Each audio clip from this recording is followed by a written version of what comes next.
Hi, TV. Hi. It's recording? Yeah, it's recording. One. That's the 5 audience members. Okay, so how many of you know someone that has been prescribed controlled narcotic medications by a physician?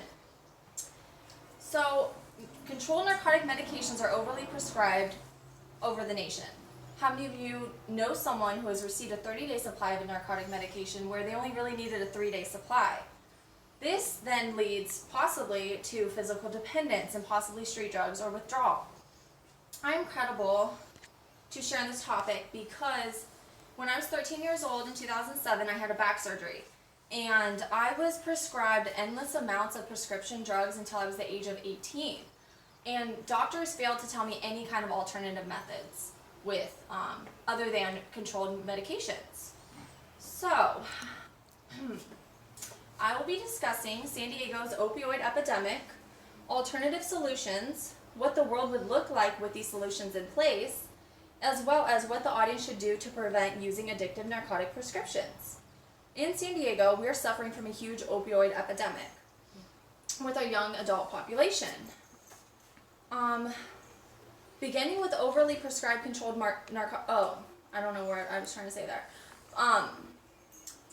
having been prescribed narcotic prescription medication, it possibly leads to street drugs. Some of you imagine addiction with like a homeless person pushing a shopping cart. That's really not the case. Addiction does not discriminate and can affect you regardless of your socioeconomic status, gender, and education. According to San Diego Union Tribune, San Diego is among the 30 counties in California filing federal lawsuits against some of the nation's largest opioid manufacturers, pharmacies, and distributors, accusing the corporations of deception and greed that resulted in a nationwide public health crisis of addiction and overdose deaths. So, according to the county's annual prescription drug abuse task force report card, last year 273 people in the county died from prescription drug overdoses, 20 more than the year before, with the vast majority of deaths attributed to opioid medication. These are the possible prescriptions of starting with controlled narcotic prescriptions. So this is from the Union Tribune, and this is the study that they did, and these are the statistics. These are the ones with the prescription deaths. And then obviously, it can be progressive, so it can lead to heroin or fentanyl. I'm not saying it will, but there's certain things we can put into place to prevent that. Many ways to avoid this outcome are using alternative methods. So we need to be more aware of these alternative methods. The solution would work because we would decrease the escalation from prescription drug use to illegal narcotic drug use.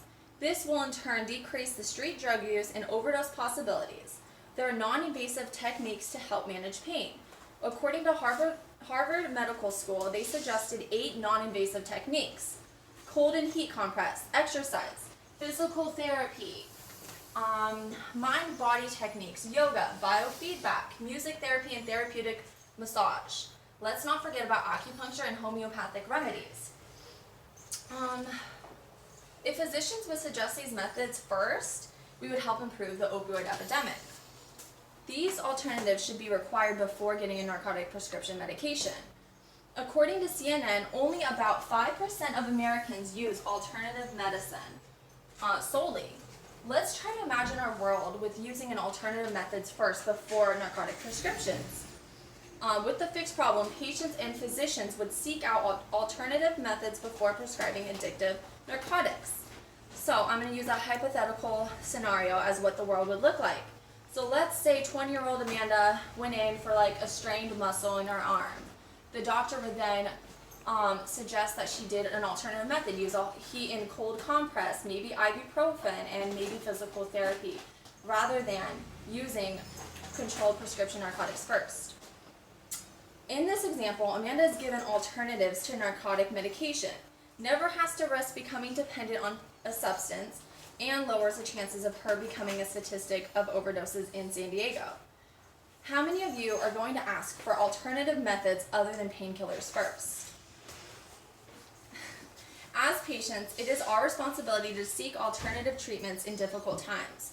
We have the right to seek out another opinion, ask for alternative referrals, Ask how to get off your controlled medication and use controlled narcotic medications as a last resort. I have discussed San Diego's opioid epidemic, alternative solutions, what the world would look like with these solutions in place, as well as what the audience should do to prevent using addictive narcotic prescriptions. So now, out of the people who know or have been that someone who was prescribed controlled narcotic medications by a physician, are you now going to suggest alternatives first? Is it 5? Okay, done.